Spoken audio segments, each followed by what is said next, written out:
welcome everybody to the Hot Mic here on the Outlaw Nation channel. I am the Outlaw John Rocha, joined as always by the Sneider, fresh from Las Vegas and CinemaCon here. How are you, Jeff? Hello, Johnny boy. Hey, John. Quick question for you. Yes. Quick question for you. Why do you hate dogs so much? Oh my God, we're starting there. I don't hate dogs. I love the dogs. I love dogs that act logically. I love dogs that act in a way that makes sense to me. But I do not hate dogs, for God's sakes. I'm kidding. I saw all the crap that you got. I got the same crap. I mean, what is wrong with fans? Like, we're just going to jump into it. Here we go. People? Let's go. What is wrong with people? I don't know, man. I don't know. Some of my top sources, they saw that 5 minutes of Superman that gun release, and they were like, this looks terrible. Sharon Waxman said in her breakdown of CinemaCon that a number of high-level executives said to her, quote, painful. So we are not like on some island somewhere. There's quite a few people who watched that 5-minute sneak peek, which I imagine is what they showed at CinemaCon, and were not 100% necessarily impressed. It doesn't mean there wasn't good stuff in it. It just means we weren't 100% impressed, which is okay, for fuck's sake. I mean, Bellany wrote, biggest question mark, Superman. Lots of love and hate from people I talked to for DC's alternately silly and spectacle-ish footage of James Gunn's Make or Break reboot. Star David Cornsweat was pretty stiff in the Q&A. Yeah. That is basically what I said, right? It's like... Yes. I'm sorry, guys. I don't make the movies. I just call them like I see them. Before we dive in, as a remind you all, we are coming to you live here. Streamlabs and Super Chats are open. Sending your love, sending your thoughts, sending your questions, thoughts, and comments. Right above Jeff's head. It's also pinned in the chat. But as you can tell, this is a Friday. We're just diving into it. So yeah, Jeff, quite a few people I saw amongst my friend group. Some of them were lukewarm about it. Some of them really loved it. So I think there is absolutely cause for WB to be concerned. I've seen, Robert Meyer Burnett and others being like, it's going to make $1 billion, especially all the Superman accounts on social media. But I think there's certainly going to be some mixed reviews for this one. And there's some concern here to be had. Yes, which is only natural when the movie is this expensive and there's so much riding on it. I'm so tired of people saying, oh, Jeff Sneider may be biased or his sources are biased, or like these people are just telling you their opinion. You can either take it for what it is or put everything in the world ranges on some stranger's opinion of Superman. Go see the movie.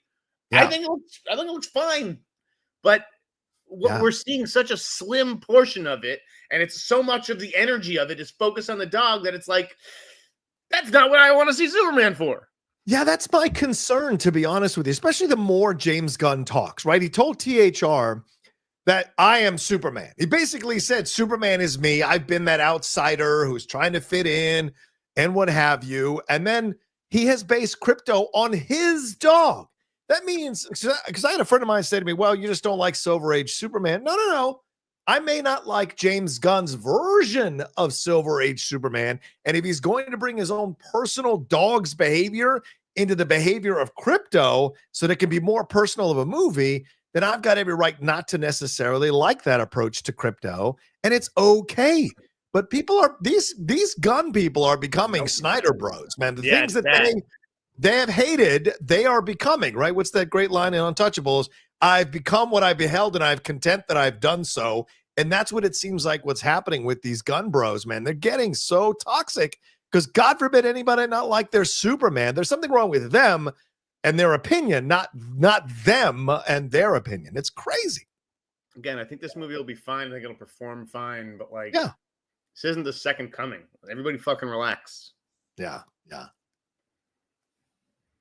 But the concern becomes like you said, the people coming out onto the stage, even Sharon Waxman, as I said in her interview, like the people they were droning on and on. Exactly what you said, Jeff. They were droning on and on. Wasn't that forever? Yeah. I'm telling you, I was writing articles during it, and I'd look up, and they're still talking.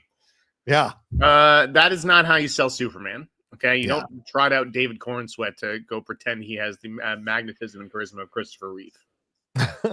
They didn't ask Brandon Routh to do that. Right. Yeah, exactly. But what do you think of the reports? World of Real Jordan Rumi over there reported that like the new round of screenings had 20 minutes of footage removed from the movie. Do you believe that? And second, do you think that was the direct result of them not getting some good feedback on the film? I mean, I don't know if I read that report. Again, the running time that I'd heard it was 2:20. So I don't know if he's saying it was 2:40 before, now it's 2:20, or if it was 2:20, now it's 2 hours. Right. So I can't speak to that, but okay. I mean, listen, I think a lot of our favorite movies look differently in the edit room. I'm not going to treat James Gunn any differently for that. He's finding the movie right now. Right. But it's also April, and the movie comes out in July. Right. So when you're finding the movie and testing all over the place, because we don't know what works and what doesn't, we don't know what people want. It just tells me you don't really know what what you're actually trying to accomplish with this.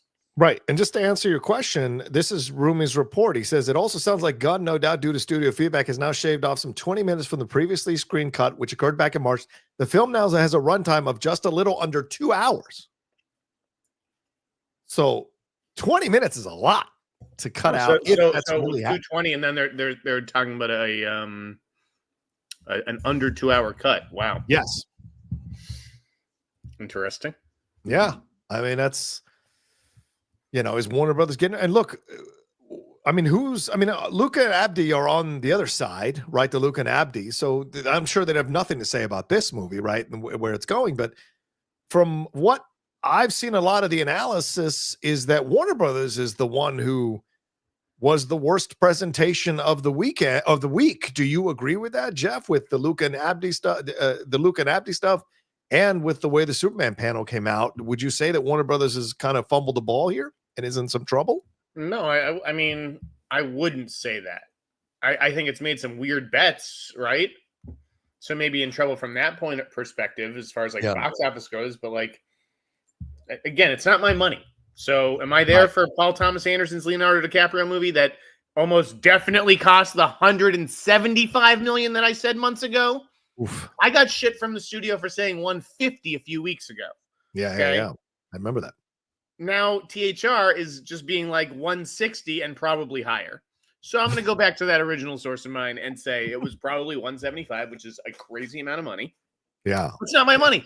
It looks really good. The Bride, which looks like an even crazier bet to me, looks really good.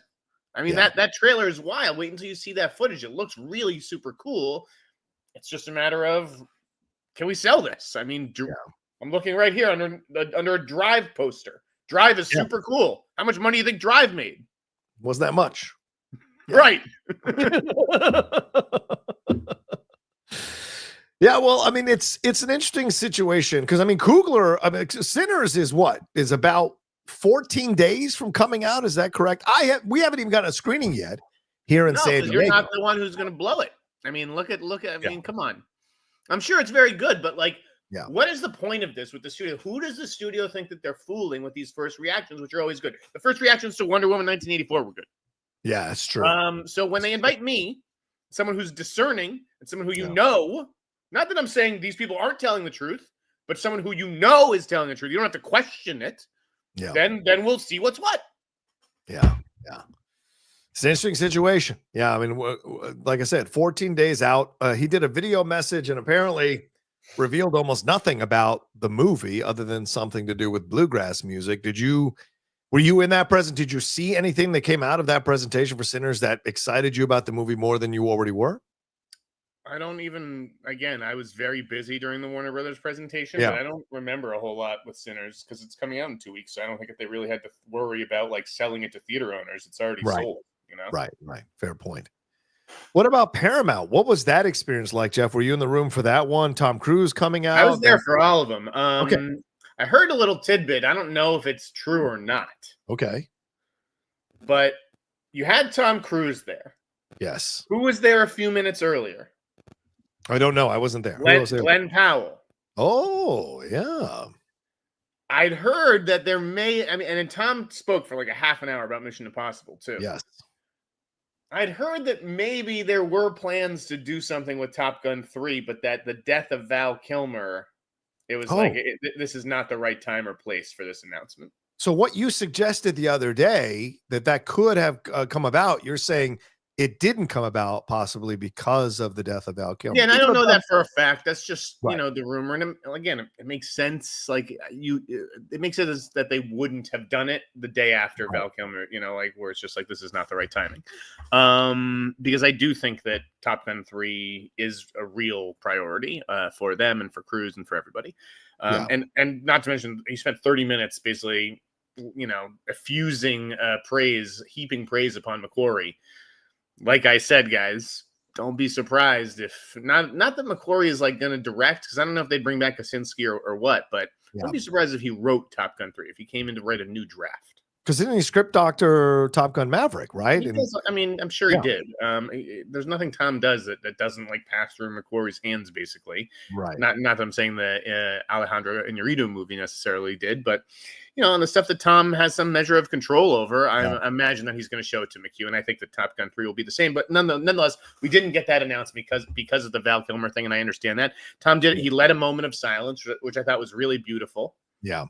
And like, fuck the people who were still typing during that. Like the press, we still had to get our last tweet out. We couldn't even do a moment of fucking silence in the press box, which was very amateurish this year. But Running Man with Glenn Powell. Yeah, how did that look?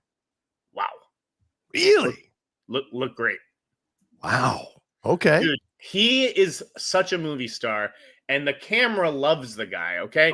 There were so many close-ups, like really, like the camera's up in your face. And, at one point he says, get that fucking camera out of my face, right? And how many people can relate to that?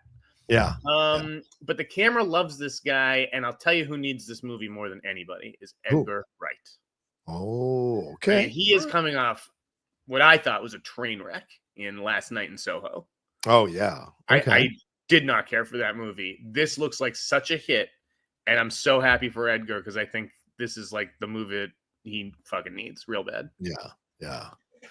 Did it irritate you that all of these studio heads came out before their presentations and talked about the historical legacy of their studio as if none of the theater distributors didn't already know that? Or is that just kind of baked into these presentations always? Like Brian Robbins talking since World War I, and Sherry Lansing, was it Sherry Lansing coming out and saying like, we've released more movies than anybody else.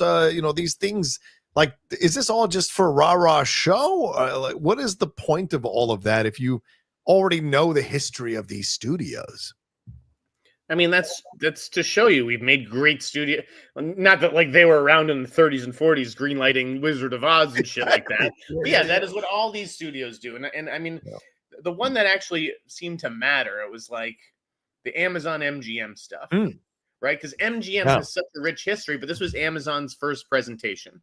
And to me, everyone calls it the Amazon presentation. It's the Amazon presentation, and they're the newbie on the block. Like they don't know how to make movies, That was the whole point of like the MGM of it all. Like it was to say we've been making great movies for decades, and we plan to make decades more great movies for your theaters. Yeah. And I think that the industry really needs an Amazon to commit to theatrical, to put out 10 to 15 movies a year, and that's what theater owners are clamoring for. They're like, we need more movies from you guys. We need a wider breadth of movies, and that's what really impressed me about Amazon's presentation, because they don't have the best IP in the world, but they made a slate of like movies that I thought looked good, which is ironic because they just got rid of the studio head, Jennifer Salke. Yeah, that's true. And just to correct myself, I meant to say Langley, not Sherry Lansing. I meant to say Donna Langley there in that. But with Amazon MGM, we had a space drama, Project Hail Mary, a revenge. Amazing. Which looks okay. So what do you think of that, Project Hail Mary? It looks great. Again, this is what Gosling should be doing. Yeah. Okay. This looks totally unlike anything Lord and Miller have done. Robert Meyer Burnett was like, this is going to win Best Picture in 2027. Wow. I do think, it is like The Martian with a little bit more humor. Yeah. Which to me, I think invites more people in. I think it's going to be a pretty big hit. I mean, it's a weird date. It's coming out in March. But I think once you guys get a feel for like the tone of this and everything, it's like Arrival meets Armageddon or something. Interesting. Okay. There was also a revenge thriller, Is God Is. Did you think anything about that? That was a movie where everyone's like, what the fuck is this? What are we watching? And then by the end of it, we're like, oh shit, that looks pretty good. Like, because it starts with, you know, Vivica A. Fox is like a burn victim. Yeah. And then it's like Vivica A. Fox is God. And you're like, you don't see a lot of trailers start with announcing Vivica A. Fox. That's God. Let alone something that they would be like, you know, hyping at CinemaCon. But it was like a cool movie of revenge and basically like her dying wish, Vivica A. Fox, is for her twin daughters to kill their father. Whoa. Who is Sterling K. Brown. Oh, that's interesting. Okay. There was also a sci-fi thrill, the Mercy thing with Chris Pratt going back out there into the sci-fi world like he did with Passengers. Did that work at all? Did you think Mercy is something that we look forward to? I thought so. I thought it's an interesting take on a courtroom drama, but with like it's a sci-fi action movie. It's like a guy who's sitting in a chair like this. He's got 90 minutes, and you can use all the technology at his disposal, like almost like Minority Report, to prove that he didn't kill his wife. Oh, wow. So it's like, let's get security footage, bring up these text messages, you know, all this kind of stuff. And then the judge and jury and executioner is an AI played by Rebecca Ferguson. That is interesting. Holy shit. I think so. Yeah. It's unique. It's, again, they've got Chris Pratt, Ryan Gosling, Chris Hemsworth in Crime 101. Yeah. So they're betting on movie stars. In Project Hail Mary is expensive, but Crime 101, that's like a mid-budget crime picture. And that's based on the Don Winslow novella, which was a great novella. You should check that book out. It's in Broken. And I thought it looked really good. I mean, Barry Keoghan is like playing a maniac in that one. Ruffalo's the cop. It's very much like Heat. Halle Berry is in it. Monica Barbaro. It has a great cast. Yeah. What about After the Hunt? Speaking of movie stars, Julia Roberts there. What was that with Guadagnino's? Did that look like a possible Best Picture or Oscar? That'll be a Best Picture nominee most likely. I mean, that's the kind of movie that could get all 4 acting nominations too. I mean, it's very well positioned because it has Julia, who seems like a shoo-in. Andrew Garfield should put up a pretty strong chance. Michael Stuhlbarg for supporting, and then in a supporting actress, you've got Ayo Edebiri and Chloe Sevigny. Wow. That is a rock star cast. Holy crap. It's some heavy hitters, and that's a Me Too thriller where like Julia Roberts, her colleague is, you know, Andrew Garfield is accused of doing something by, a student, and the student goes to Julia Roberts for help because Julia Roberts has a similar incident in her past, but I won't say anything more than that. Okay. Interesting. Oh, wow. So diving into the, complexity of the Me Too situation. I think that's right. And it's like they're having these tough conversations, and the trailer ends with her, Ayo being like, this is really making me uncomfortable. And Julia Roberts being like, well, you know what? You don't get to be uncomfortable all the fucking time. Sorry to make you uncomfortable. I like that. What about the Hugh Jackman one, 3 Bags Full? Did that look like, is this him just passing the time with a comedy, or did this look like it might actually be fun? I think it's a cute family film. I mean, people were laughing at it and giving it shit, but I've actually heard it turned out cute, and it's clever and has a really fun cast. And yeah. Okay. I listened. It was a behind the scenes thing, so it wasn't a trailer. It was hard to maybe gauge what the final product is going to be.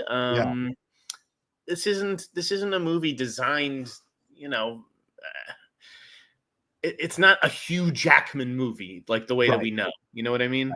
Yeah. So, I mean, but he has done these in the past, right? Like Kate and Leopold. He's done these, like, I would even argue Greatest Showman has that little bit of a flair of Hugh Jackman being the guy you want to cheer for in a situation and having a happy ending by the end. So, he can do these things. He just hasn't done them in quite some time because he's been playing Wolverine for so long. It just has a weird title. Yeah. Yeah, 3 Bags Full. Yeah, it's kind of a weird cheap detective movie. Oh, well, what about let's move over to the Disney Marvel situation here. I saw that there was I saw the Thunderbolts coming in from the car through the crowd. No shot of Olga Kurylenko there. No presence of Olga Kurylenko. I love this. This is becoming like conspiracy theory Bill or something. Where's Olga? What are they doing? Is she hiding? Is she dying? Who gives a shit? Who fucking cares? Where in the world is she? Yeah, exactly. Who cares? But I mean, did you? They also announced that there were going to be more Avengers. Was anything new that stood out to you or surprised you at all from the Marvel panel? Is there anything you saw that made you go, "Oh yeah, this looks like this could be Fantastic Four"? This looked better. The new trailer. Yes, the new trailer I think looks good. Again, I've heard Marvel is happy with how that movie turned out, and they're high on it. And I liked what we saw of the Silver Surfer. Oh yeah, with Julia Garner there, right? Because there's more of that, and this is apparently Sue Storm announcing that she's pregnant or whatever, and Silver Surfer coming in that everything's in trouble, right, or in threats. There was a real sense of like the world knows it's fucked. It's about like Galactus is coming, right. and like don't that's what he says at the end. Like don't worry, like we are going to protect you. That's why Silver Surfer comes and she's like, "Are you the protectors of this planet?" Wow. It's all about them realizing that role and taking that upon themselves as the protectors of Earth. Yeah. Okay, so that's all that you can, like, they said they were going to announce new Avengers at some point, so what we they weren't going to do it in front of theater owners at CinemaCon. Right. Yeah. I mean, Black Girl Nerds had a story about Halle Berry and how Halle's not coming back. But that's for Doomsday. It's just like, right. It's so frustrating. Like if I'm like, Chris Pratt's not going to be in Doomsday, but then Chris Pratt turns out to be in Doomsday. Okay, so like, I'm not going to consider that I have egg on my face, or if Tom Holland shows up. Like, there's so much confusion about. They could shoot Doomsday and Secret Wars the same day. They could be like, this is a scene for Doomsday, this is a scene for Secret Wars, but they're actually for separate movies. So, well, that's what it seems like to me, is that they're. The fans are waiting to jump on scoopers because they're like, "Oh, you got it wrong," or "They didn't show up," or "They did show up." See, what do you know? And it's like, what the fuck? Like, how studios work. It's one big movie. It's just one big movie with two different names for each half. So, if my source is like, "Well, Chris Pratt's not in Doomsday, but he's going to be in Secret Wars," and then he films a scene for Secret Wars, and then they're like, "Actually, you'll just put the scene in Doomsday." That's all they have to do. Exactly. It's all just one big thing. And so, yes, I'm comfortable saying Tom Holland will be in the Avengers finale. Chris Pratt will be in the Avengers finale. Yeah. And I saw the Halle Berry clip on the red carpet, and it seems to me like she's hinting that she will be, even though she's saying she won't be. But we'll see, man. We'll see. I mean, you say all of that to get to increase your negotiating power. Although, exactly, they're all still negotiating. Yeah.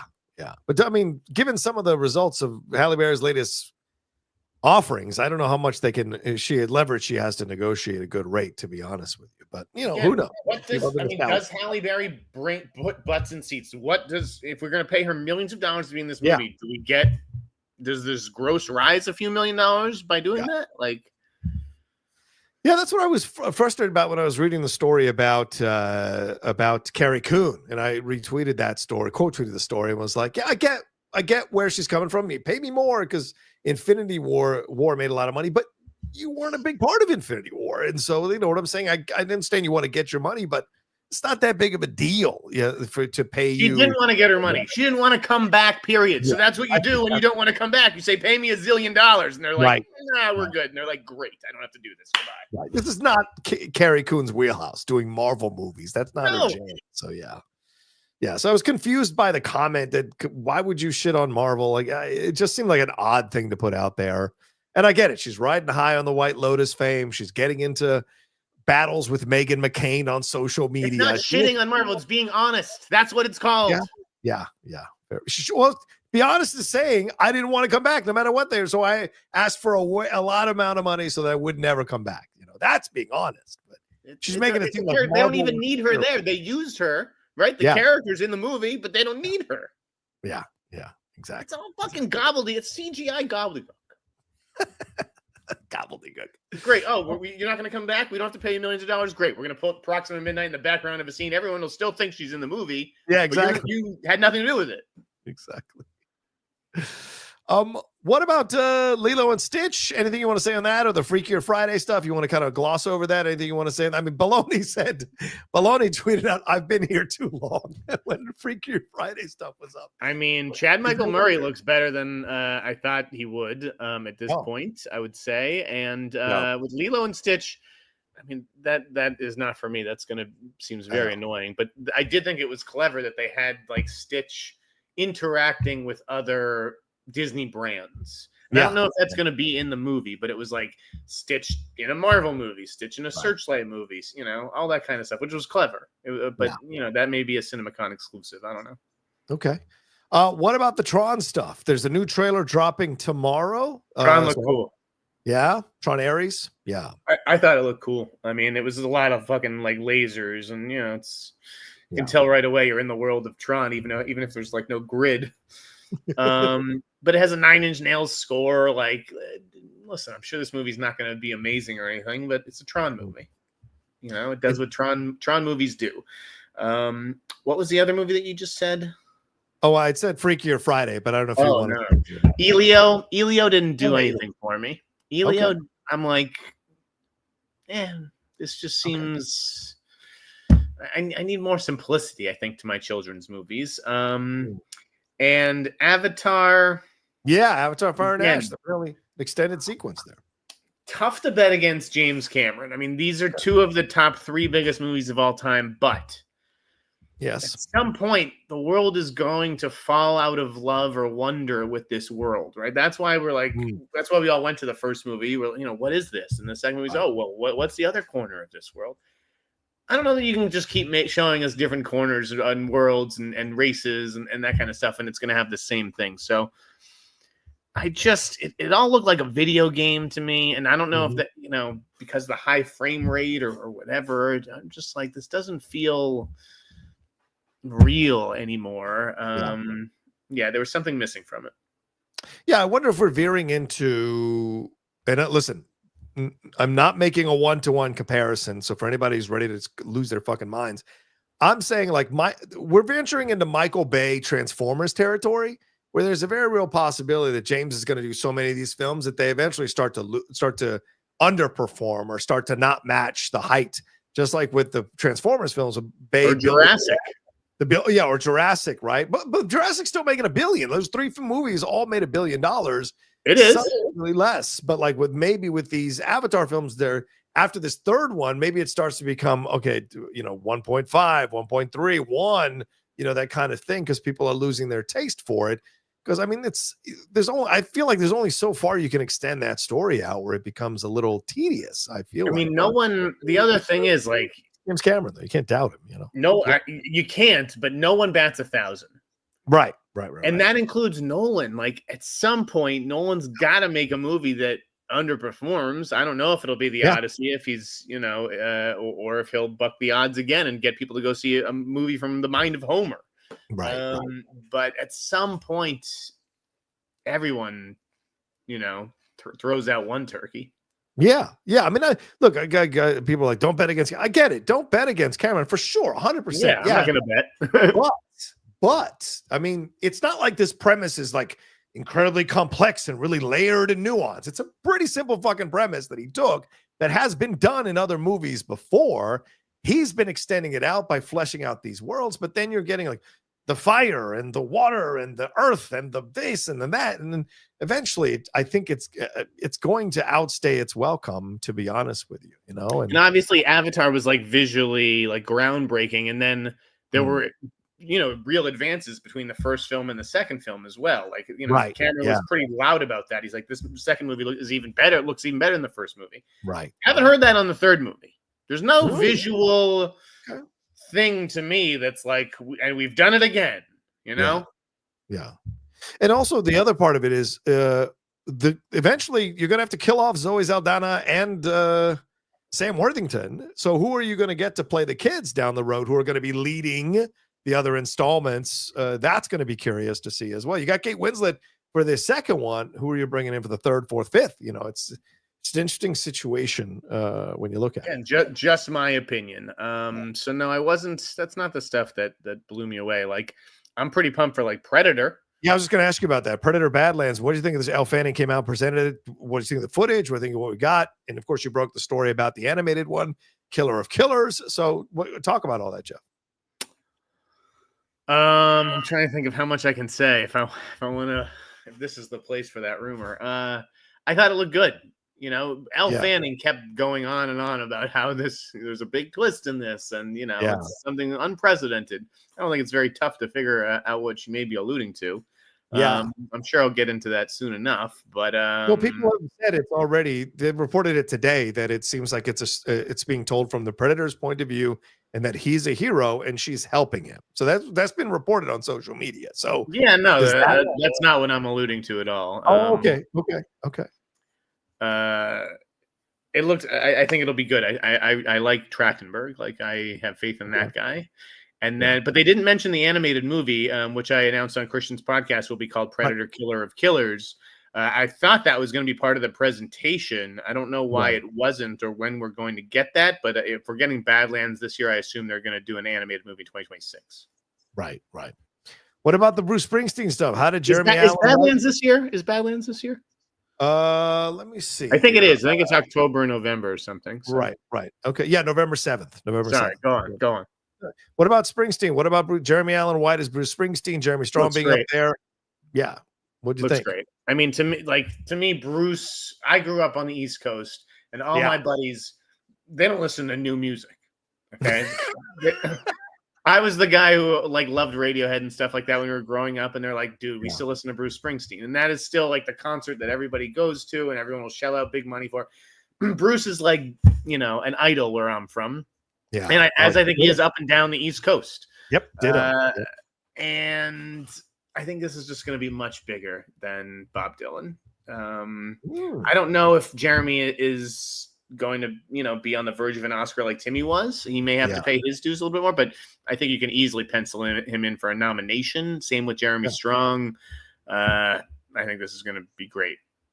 This isn't like that Bruce Springsteen homage film Blinded by the Light. This one is much more obviously going to have more heavy hitters behind it. You're telling the actual story of Bruce Springsteen, and you're bringing in an incredible array of actors under the direction of Scott Cooper. Not only you have Jeremy, but you've got Stephen Graham, who is just phenomenal in Adolescence as playing Springsteen's dad.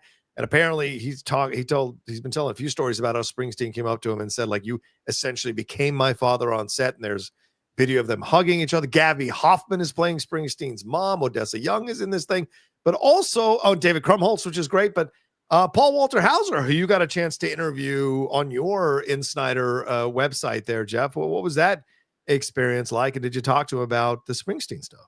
I didn't get a chance to ask too much about Springsteen. He's playing Springsteen's guitar tech, so there is a scene in the trailer, where he's helping Bruce, sound good and everything.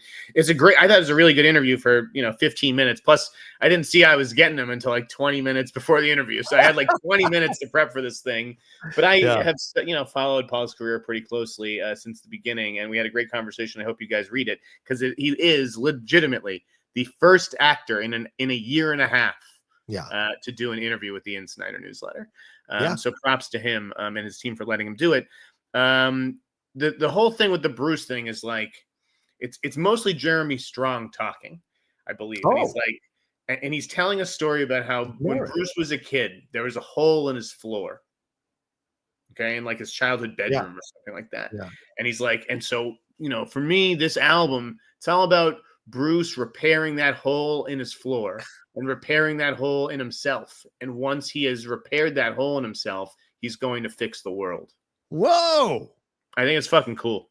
He's playing Bruce's manager, by the way, John Landau, not the John Landau who produces Avatar. Right. That's heavy. Yeah. John Landau's done a lot of producing of artists over the last few decades. So it was great to see that that's going to be the approach. And a voiceover like that actually kind of frees up Jeremy Allen White. I wonder if it's going to be each of them voicing over certain sections of the movie, or if it's going to be him voicing over certain. Speaking of Jeremy Allen White, World of Real had a really good scoop this week. Jordan. Okay. He found out who the director of that A24 project Enemies is. This has been kind of flying under the radar right now. A24 could not confirm this, but Right. It was Austin Butler and Jeremy Allen White in talks. Yes. And he said that Henry Dunham is going to direct the movie. Henry Dunham did The Incident at Sparrow Creek. I don't know if it's The Incident or The Standoff. They switched the title, so I forget which one it actually landed on. But did you see it? Do you know what I'm talking about? No, I have not seen that. No. Dude, you should see this movie, Rocha. Okay. It's about a militia, and it's like a Reservoir Dogs kind of thing where like someone in the militia stole one of the guns from the militia and shot up a police funeral. Okay. And so now they're hiding out amongst the rest of the militia members, and the militia member as they're like trying to flush them out themselves. Yeah. It's not a great movie, but it's a pretty good one. It's interesting. Some really interesting performances, and I like the idea of that guy. This is his first film since that. Working with two young stars like Butler and White. What's the name of that one again? So I'm gonna put either The Incident at Sparrow Creek or the Standoff at Sparrow Creek. I forget which one. Sparrow Creek being the operative thing. Okay. Yes. I'll put it on my list to watch possibly. Anything else from the Disney panel? You had what? Ella McKay? Anything dude, there? That's dude. What are we doing here? I mean, what is it like? It's James L. Brooks. And that's the thing. They made this movie because it's James L. Brooks, and they wanted more Simpsons. Yeah, right. Yeah. They wanted more Simpsons. Oh, good point. Yeah. This is a movie that is going to flatline in theaters. It is not even. It's a streaming release at best, and it doesn't look interesting at all. Yeah. Sorry, man. Interesting. A lot of Ioda Beery. Does she stop? Like she's in this as well. Like she is becoming an actress in demand in a lot of these projects, man. What about this is a big ensemble thing. Like Kumail's playing like a bailiff or something. I mean, yeah. I don't know what he's doing. Rebecca Hall, who was, I didn't even recognize Rebecca Hall in the studio. Like in that episode, I was like, wait, what? That's Rebecca Hall? It just shocked me. That's an upcoming episode for you all. What about the roses? The roses look good. And that just has a shitty date, right? In that late August slot against, I think, the Austin Butler Aronofsky movie. It's a weird date, but so I was skeptical about it at first, but I think it looks pretty funny. Yeah, to let you guys know a little back on it's the Life Seems Easy for a Picture Perfect Couple, Olivia Colman and Benedict Cumberbatch. They have successful careers, a loving married, great kids, but beneath the facade of their supposed ideal life, a storm is brewing as Theo's career nosedives while Ivy's own ambitions take off. A tinderbox of fierce competition and hidden resentment ignites. So is this like War of the Roses? Is it a remake of War of the Roses, or what is okay? It's a reimagining. Yes. Okay. Yeah, it's them wanting to get divorced and things getting ugly. Nice. All right. Is there anything else from the Disney panel? No, Zoe, Fantastic Four you talked about. Oh, Ke Quan, Zootopia 2. Does that look like it's going to make another $1 billion for Disney? I mean, probably. I think Zootopia could end up the biggest movie of the year. I mean, I'm not sure. We'll see. Yeah. What else is in? I mean, Avatar, but most of Avatar's grosses will come in 2026. Yeah. It'll be interesting to see what actually ends the year with the most money, because I think it could be Zootopia. Interesting. You don't think Fantastic Four or Superman, you think they're not in the realm at all as a possibility? No, I think Zootopia will make more than those. Someone's asking about Roofman, I know we got a super chat, so go ahead. Yep. We'll just anticipate that one. But Roofman looks like a tough sell that looked really good. I mean, Derek Cianfrance, I think, is an incredible director. Yeah. I think it's just a really interesting story that probably won't do well. Wow. I don't have faith in people. I don't have faith in the audience to show up for that movie. But it's the story of a guy who used to rob McDonald's. He used to go in through the roof. He's robbed like 60 McDonald's, and he was always like nice about it. Right. And he would constantly break out of jail. He was like an escape artist. Right. And, he had to lay low at some point, so he hid inside of a McDonald's for like a Toys R Us. Right. He hid inside of a Toys R Us for 3 months. And so the movie is about him sort of falling for one of the employees there, while also trying to, keep his identity hidden and stay, off the cops' radar. Well, it's been 9 years since he directed a feature film, right? Light Between the Ocean. So, right. And before that, it was your favorite film, The Place Beyond the Pines. He did the Ruffalo series on HBO, which took a long time. I know this much is true. Yeah, that was in 2020 though. That's 5 years ago, man. So interesting to see him going back to see it. Yeah, but I wonder if it's going to work overall. Any other presentations that stood out to you? Any other things that you saw that impressed you or excited you? I mean, we talked about F1 the other day on Christian's show, but is there anything more to say on that? Any other things over the last couple of days that stood out to you? I just loved how many people got upset that I owed it to them. Like, here I am paying for this trip myself, and they're like, "How do you even go to CinemaCon and not watch 10 minutes of F1?" I don't know. This is an editorial decision that I made.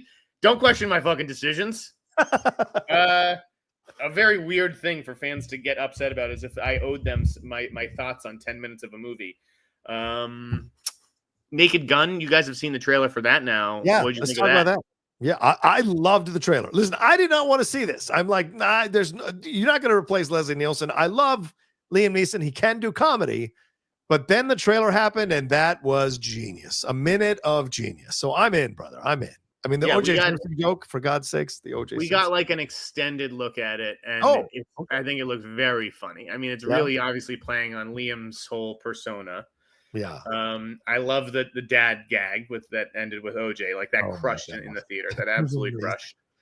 There's a scene I don't think is in the teaser, but it's in the extended thing where Liam Neeson like rips a guy's arms off and then starts like beating him with his own arms. It's that kind of humor, but it was. I think it's going to really work, and there is a pent up demand, for comedy. People need to laugh, and I think this is going to deliver the goods in a big way. Yeah, I mean, the reaction was overwhelmingly positive yesterday after that 1 minute teaser dropped across social media, and YouTube reactions was very positive. So, I mean, that tells you that like they may have found the secret formula back into this franchise, and why not? I mean, this would be the third act of Liam Neeson's career, right? It would be the beginning where he established himself as a leading man and doing these parts and Schindler's List and all of that. Then the Taken phase of his career doing all these one-off action films. Now we move into a comedy stage. It could be amazing for Liam to have this kind of staying power as an actor, man. The Beatles reveal was pretty cool. I mean, I thought that was like a genuine like moment. Yeah, the Sony thing. And there wasn't a lot of big news broken during CinemaCon. So a lot of studios just like opted like, hey, and they would tell you up front, hey, we're not doing a lot of news today. We're keeping the focus on 2025. Sony's like, fuck that. Like, we're bringing out the fucking Beatles. I thought that was badass. I mean, Tom Rothman is the best CinemaCon MC. Yeah. The other big winner, and I'll get into winners and losers in my newsletter, hopefully this weekend, but horror. Yeah, okay. So much horror, just like an overwhelming amount. But a lot of it looked really good. Like Soulmate from Blumhouse, which is like a sex doll who, gets a little too obsessed with her owner. Yeah. Who just wants to, fuck her and find a nice girl to marry. She's just a sex doll. Yeah. But yeah, that looked pretty gnarly. Weapons was one of the best trailers that we saw. That's the Zach Kreger follow-up to Barbarian. Yeah. Wait until you guys see that. There's some crazy imagery in that. And then Him, which is the Jordan Peele produced movie from Justin Tipping, starring Marlon Wayans as a football player. That trailer had some awesome imagery as well. Wow. So you got a trailer for that as well. Yeah, there's a lot. Okay. There's so much. Well, there's other news as well. I mean, Disney announced that they were putting a pause on Tangled. So the live action version, were you surprised by that? Is that a reaction to the Snow White situation? What do you think led to the pause here for Tangled? I do think that's what it was. I posited that in the newsletter last week where I was like, are they really going to go forward with Tangled and with Prince Charming? Prince Charming at least has talent attached, and it's got Paul King, the Wonka director in Paddington. So like that's real. That's some real muscle. Chris Hemsworth, Daisy Edgar Jones. But Tangled, it didn't have any attachments yet. I don't know if it had a director or whatever, but I understand pumping the brakes on that one. Like, if people aren't showing up for fucking Snow White, which is a classic, I know Tangled's more recent. Right. Yeah. Like, what is I don't really think we need a live action Tangled movie. Prince Charming makes more sense to me if they're going to go the Barbie route, right? If they see that as their answer to Barbie and it's like a meta sort of thing, a commentary or whatever, I'd rather see that stuff than just a played straight fairy tale. Right. Michael Gracie was supposed to direct it, the guy who did Better Man. He was sent to direct. Yeah, Tangled. and he's a great director too, greatest showman and everything. Yeah. So it's and there's other ones. Hunchback of Notre Dame, Aristocrat, Sword in the Stone, Bambi, Robin Hood, and Hercules are apparently all in development with live action. But I mean, I don't think you should take Snow White and be like, well, don't do live action again. It's like there was a lot of outside factors. There were delays, there were comments, and in the end, you didn't make a good movie. So that's what's really the most important thing, is to make a good movie. So I don't think you should use Snow White as some kind of reaction from the audience to the live action remakes. I mean, everyone's going to be snarky and make their comments, but Lion King comes out and makes it $1.6 billion. Mufasa comes out and makes almost $800 million worldwide. So complain all you want. There's still money to be made in these live action films. So if I was Disney, you take a pause. Those are the super titles, though. Those are just like, yes, you do a live action Frozen. That's a super title. Right. Tangled, I expect to perform like a Dumbo, Yeah, but Bambi is pretty massive. Bambi. Robin Hood is very well known. I know the other ones maybe a little lesser so, with Sword in the Stone, Hunchback, Aristocrat. The last thing we need are fucking Robin Hood and Sword in the Stone. Like, that is, please, God, no. Please. Yeah, I would agree with that. But Bambi live action could work. And, of course, Lilo and Stitch is probably going to make $1 billion, for God's sake. So we'll see on that. Anything else, man? Anything else to cover on CinemaCon? We've spent 45 minutes on it. Do you want to hit anything else and to make sure people get it? Like, I know. I want to ask you, there was some analysis going on from some of these people who were there at CinemaCon talking about how like the studios and the theater owners are now in lockstep to bring people back. But I mean, we had a few of those CEOs walking out there and trying to tell the theater owners what to do with their theaters in order to bring people back. Last I checked, a lot of them never run a fucking theater before in their lifetime, but they're the ones telling what the theaters need to do, cutting the ads, cutting the trailers. This all makes, upgrading the establishment. That's all great. Where am I going to get the fucking money if no one's coming to these movies? So like, I found that to be a little sanctimonious. If the studios aren't going to pony up some dough to help upgrade these theaters that they benefit from screening their films at, then who are they to tell these theater owners what they should do to get people into the theater? I thought that was a bit sanctimonious. Am I wrong on this? No, of course not. I mean, listen, the last thing Hollywood will ever do is take responsibility or point the finger at itself. It's always somebody else's fault. It's always, do we make a bad movie and spend way too much money on it? No, she hit tweet on that tweet. Yeah, right. They never fucking take responsibility. So, I don't think it has to do with, well, people are on their phones in theaters, and the theaters are shitty, and the speakers are blown out. It's a mix of things. Okay. Yeah. Yes, the food is too expensive. Yeah, they should. Tom Rothman's right, where it's like, why are we doing just discount Tuesdays? It should be discount Monday, Tuesday, Wednesday. Yeah. There are things that we can all do, but I also think that studios need to stop spending $350 million on a fucking movie. Because, that cost gets passed down to us. That's my point. I don't think the studios have any right to say a fucking word to the theater owners about what they need to do to get people into their theaters. You've never run a theater. You have no fucking idea what you're talking about of the daily thing. And if you're not going to pony up the money, then please miss me with your suggestions, because you don't know what it's like on the ground floor trying to get the community around us into our theater to watch these films. And I read that ridiculous article about let's have cell phone only screenings and let's have weed only screenings. What the fuck are you talking about? No one wants to go into a theater and smell a fucking hot box of weed. No one. Okay. Actually, they do. John. I think that's actually a really good idea, and that there are a lot of people who would like to go to the movies and smoke a joint. Not someone I want to see movies. Yeah, go ahead. Huh? I don't want to see them at my movies. That's for sure. I don't want. Dude, half the people that you're in a movie with are probably stoned, John, on any given Friday night. Yeah. So I definitely think that something like that is an interesting way to innovate and to sell cannabis products at movie theaters. If you're really looking to improve the margins and shit like that, why can the store next to the movie theater get the license to do that? Why can't you do that at concessions at a movie theater if you're over 21? I don't want to smell the weed. Okay, I don't like the smell of weed. I don't want to walk into a 10 episode. No one's saying you have to go see this movie surrounded by people smoking. These are special screenings, John. You're not going to waft under the door? What are you talking? It was not an airplane, man. It's not going to waft under the door. That's the thing. You would have to have a self-contained air conditioning system. That's what I was worried about. Like, how do you contain the smell every time the door opens, you know, the whole theater's going to smell. But the whole cinema. But yeah, I don't know. Yeah. I just found that to be a little sanctimonious. But I mean, I have to sit there with people who drink, don't I? Yeah, I wouldn't want that. I hated when they started. It's a nightmare. Drunk people are the worst people on the planet. 100%. Drunk people and old people who sleep in the fucking theaters are we got to stop that shit. See, my suggestions are you bring in, you get the money. Yes, you upgrade the theater. Yes, fine. Limit the ads. Fine. Limit the trailers. That's great. But you need to have a police force in these theaters that when people are acting like assholes, you're gone. There's no question. There's no fighting. There's nothing. We pick you the fuck up and you're gone. You play on your phone, you're fucking gone. You messing around fights, you're fucking gone. That's it. You're sleeping, you're fucking gone. That's it. But then you need staff watching the theater the whole time. You can't have, if you're at a AMC 14, you can't have 14 staff members watching the movie for 2 hours and not doing anything else, not on the popcorn machine, because I've got to watch another 3 hours of the Brutalists to make sure nobody puts out their cell phone. No, John, that's not how you run the business.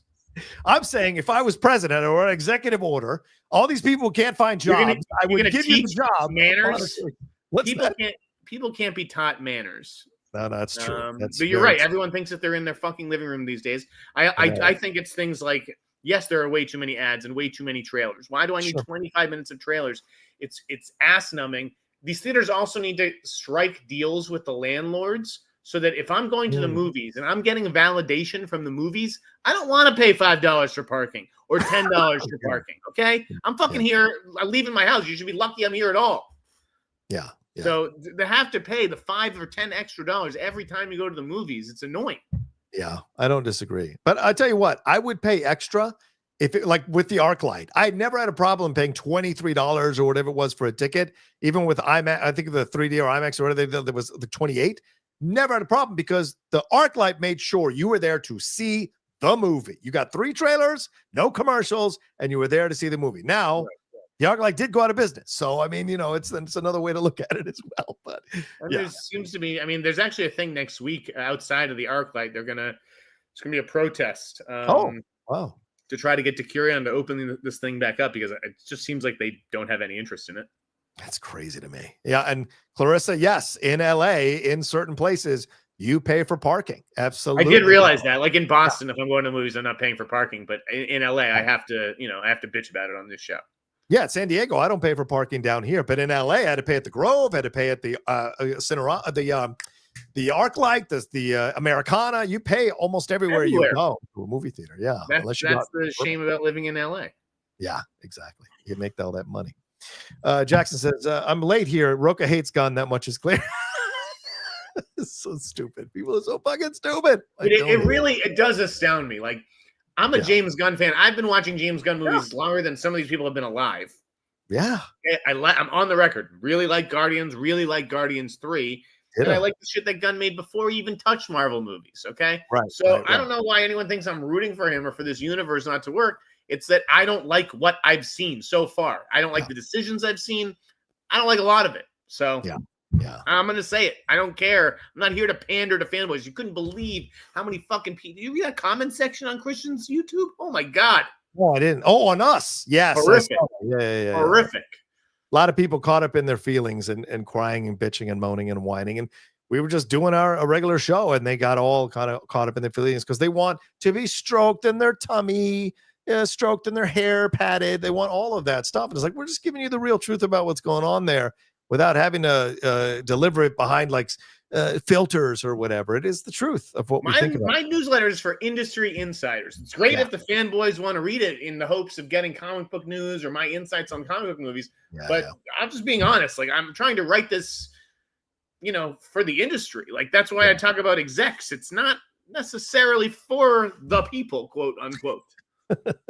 That's right. Okay, all right, let's move on to this other story here, Jeff. You wanted to talk about this. Apparently, there is a Roadhouse 2 coming. Guy Ritchie will again be directing Roadhouse 2. Jake Gyllenhaal is back for this one, and Will Beal is writing the script. I mean, Guy Ritchie seems like a very, very busy person right now. Jeff, what are your thoughts on this? Are you surprised at all about this? And what's the deal? I mean, there was a lot of drama behind the scenes with the first one, so do you think they've kind of smoothed the waters a little bit on what to do with a sequel? I mean, I don't know what you do. It's like, yeah, a ton of people watch that movie on Prime Video. Does that mean that you put the sequel in theaters? I don't know. I feel like if you've established this as like a streaming thing, it wasn't really part of it because of the pandemic. Right. I don't know if you put it in theaters or not. Guy Ritchie, I don't know that I love that hire either. I mean, it's tricky. I mean, Mobland is I don't know if you've seen the first episode, but it's fucking excellent. It's great. I've seen 3 episodes. I'm a huge fan. Is he behind that? Guy Ritchie? Yeah, Guy Ritchie's Mobland. Yeah. He is yeah. Okay, I just want to make sure. Yeah, that show's fantastic, but like, you know, okay, so Fountain of Youth trailer came out this week. Right. That doesn't look good at all. Did that look good to you? No, it did not. It looked pretty bad. And meanwhile, this guy already has a movie that's sitting on a shelf. He has 3 right now that are Jake Gyllenhaal, In the Gray. Like, where is that movie? Right. Wife and Dog and In the Gray are both like in there with Fountain of Youth, like roaming around somewhere. Right. He just churns these movies out with Ivan Atkinson and the other guy that they have who's a partner of theirs. And I just it's a weird hire. I would have gone maybe younger and more exciting rather than like someone who's expensive. I mean, look, Natalie Portman and Krasinski have no chemistry in that trailer. Krasinski should not be leading that film. That is not his wheelhouse. I love John. I think he's great with comedies. I think he's great in A Quiet Place, of course. But like his Jack Ryan was kind of like, eh. And so to see him leading this, trying to be this like Indiana Jones type or Nicolas Cage type, he doesn't have that thing to pull it off, in my opinion. And Natalie even less so.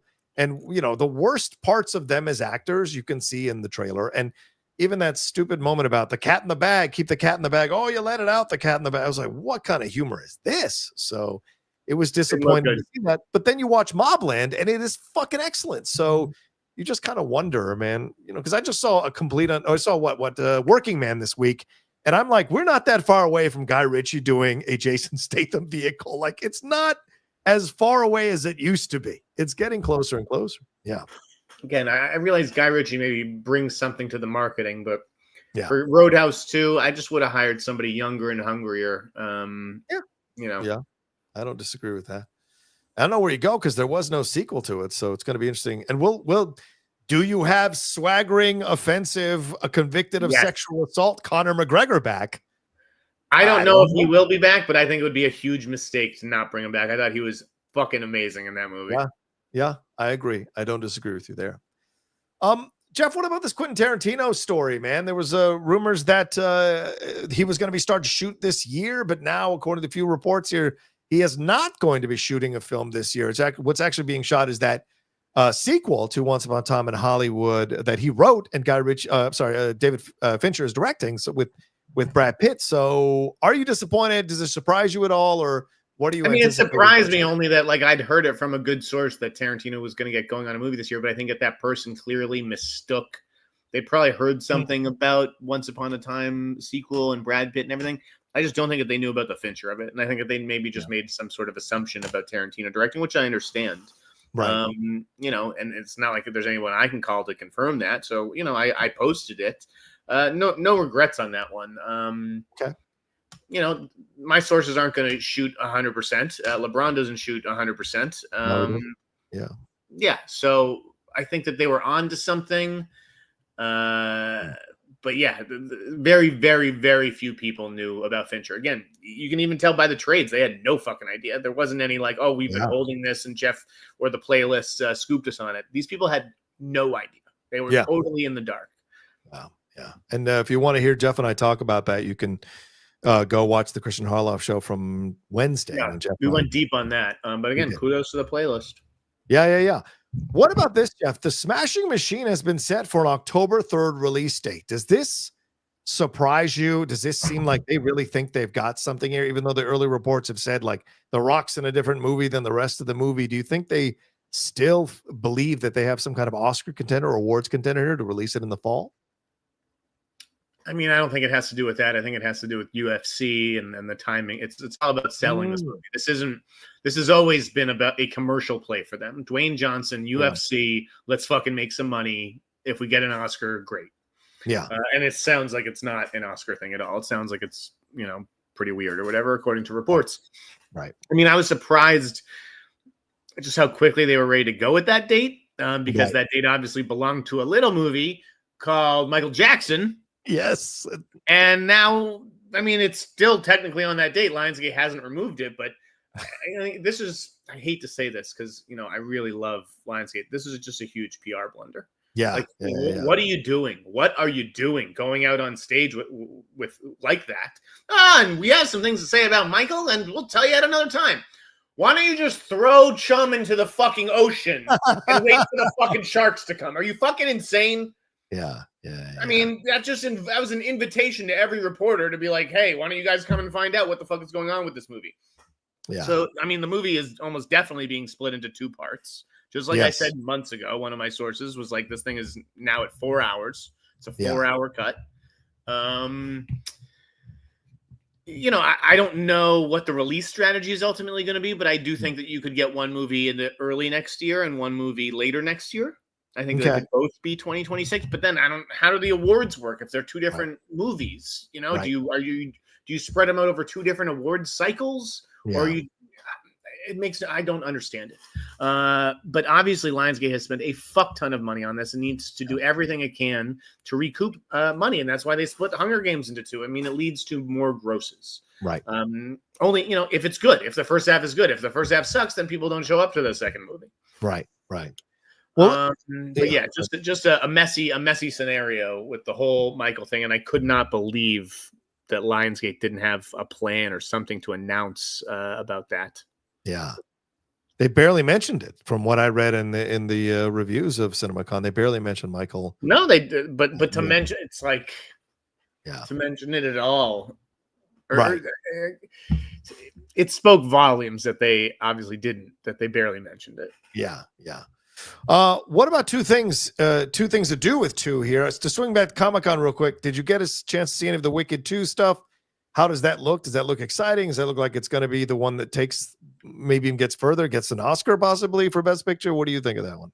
I mean, I don't know if it's going to win, but it'll be nominated again. Yeah, it looks really. And again, now that I've seen the first film and I was a fan of the first film, I can say, yeah, the second film looks good. I don't think it has a musical number in it that rivals Defying Gravity. I don't think it's going to have that kind of moment. But it does have, the Wizard of Oz characters. It has Dorothy and the Scarecrow and the Tin Man and everybody. So, maybe that will be enough. What about the Megan 2.0 trailer? Did you get a chance to see that? What did you think of the Megan 2.0 trailer? I mean, it's just doing the T2 thing, which I think we'd already knew that they were going that route. She is, now going to be protecting the family from another AI bot called Amelia, who is coming after everyone who was involved in her creation. It looked okay. It looked like it was forcing the issue. Like at one point, Megan's like, hold on to your vaginas. Yeah. Listen, I'm sure it costs not a lot of money, and it's going to do very, very well. So. Yeah, we'll see. Look better than the black phone. I'm not like a black phone guy. I didn't love the black phone. This black phone 2 looked a little bit more interesting. It really did look like an Elm Street movie. It looked like they're making the grabber, if that's what he's known as, I think he is, like a Freddy Krueger type of character. Oh, okay. Because he died, right? He died in the first movie. I was going to say, will it be Ethan Hawke back again or someone else? It is. That's what I'm saying. It's like a little supernatural. I mean, the supernatural already existed, so it's not like right on the phone. Yeah. But it does feel like almost like Ethan Hawke is doing a Freddy Krueger. Yeah, interesting stuff.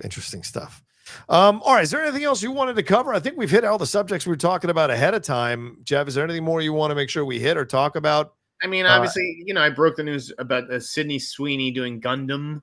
Okay. I mean, I've never watched that anime. This is not that Voltron. This is not my stuff. This is stuff I would say do not invest in this, whether that's Dungeons and Dragons or Masters of the Universe, which I know people want to hear about. So it was a weird play that I thought, but they're going to pay her $7 million, so maybe it's not that weird. Yeah. Well, He-Man apparently killed in the room. Did it? You were there. Was the audience positive? What was the reaction? killed. Who is saying this? These are the things, guys. You can't trust anyone but me. Killed in the room. You think that 2,000 theater owners from Nebraska were so stoked about the Masters of the Universe behind the scenes footage that it killed in the room? It probably killed amongst like three dorks in a row talking to each other. Okay, no, it didn't kill in the room. Okay, it looks fucking like like you might as well just take a check and flush it down the toilet. Who is this for? Right. Way too expensive. It's cool that, like, you know, they did it all and they made the real costumes and all this kind of shit. But it's like, look at Dungeons and Dragons with Chris Pine. Okay, that's with Chris Pine, and that's Dungeons and Dragons, which I think is bigger than Masters of the Universe personally. Like, I just think that's a bigger brand. What do you think? I think you can make a case. I don't know if I would outright say that, but I think you can make a case depending on, you know, the generations you're talking to, for sure.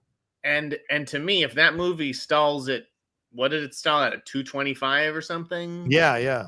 You know, like, this is going to be a single, a double at best. So what are you even trying to? You're paying home run numbers. Yeah. I don't like this bet at all. Well, Jeff, people want to put us in a fight this week. What did we disagree on? Do you remember what we disagreed on? I forget what we disagreed on. We have two different points of views on something. I can't remember what it was. Do you remember what it was? People will tell us in 3 seconds because they've never forgotten a word that we've said on this podcast. Yes, I posted something and then someone tweeted at me going, Jeff disagrees. You guys need to talk about this whole thing. So I can't remember what it was. I wanted to bring it up, but I don't remember what it was. Oh, well, I guess we'll just move on from it. The Morgan Wallen situation. What is wrong with you? How can you say it's okay with that punk pulled? It's ridiculous. Ridiculous walking off the set. What a coward. What a coward. Come on. When did I say anything about that? Yeah, you tweeted out about it. You said good. When he said he was going to market his shirts, you said good on him. Go get it. That is good. That's a brilliant way to turn a fucking negative thing, which was definitely negative. I didn't disagree with you about that. Yeah. The shirts, genius. All over the Instagram, everything I saw. Get me to God country. It could be a photo of a peanut butter jelly sandwich. Get me to God country. He's like, I'm going to start selling shirts with this. That's why that guy's rich and everyone complaining about it is not. Yeah, that's a fair point. You know what? I can concede that point. It is actually smart. Do I hate it? Yes, but it is smart to sell t-shirts off of it. SNL should have jumped on that first. They should have jumped on that first. Yeah. Great point, man. Because no one can trademark God's country, so you can absolutely jump on that first. All right, one last thing. Minecraft movie. Did you get a chance to see it? I have not seen it yet. Did you get a chance to see it? Any quick review you want to dump on that? Didn't see it. Obviously, it's doing huge dollars. I always thought it would. I never really understood the 50 or 40 million. I mean, I don't know if that's the studio just telling the trades that so they can lowball it and then the movie can gross 100 and they can look like it's a huge win.